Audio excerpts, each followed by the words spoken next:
Hello everyone, આઈ એમ જાગૃતિ. આજે રાત્રે 9:50ની મારી ટ્રેન હતી, તો મારો ભત્રીજો મને સ્ટેશન સુધી બાઇક પર મૂકવા આવ્યો હતો. અને પછી હું ટ્રેનમાં 12 વાગ્યા ને ઘરે પહોંચીને મારી બહેનના રૂમ પર તો 12 વાગી ગયા હતા.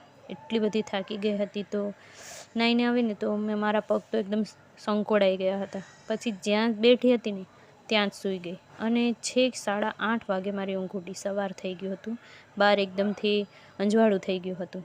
પછી નાહી અને ફ્રેશ થઈને ફેસ વોશ કર્યું અને મોઇશ્ચરાઇઝર લગાવ્યું.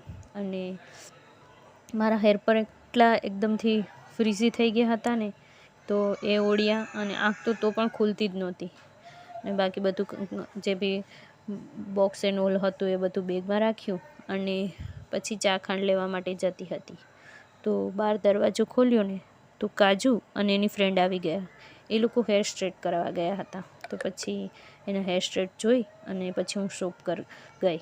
ચા, ખાંડ અને દૂધ અને વેફર્સ લીધા અને રૂમ પર આવી. કાજુને પણ ડ્યુટી પર જવાનું હતું, તો એ રેડી થતી હતી. મેં દૂધને કાઢીને એને એક ડબ્બામાં કાઢ્યો ને એમાં થોડું પાણી એડ કર્યું, દેશી જુગાર. પછી ફ્રીઝમાં મૂકવા માટે ફ્રીઝ ઓપન કર્યું ને તો મને શું મળ્યું? ચટણી.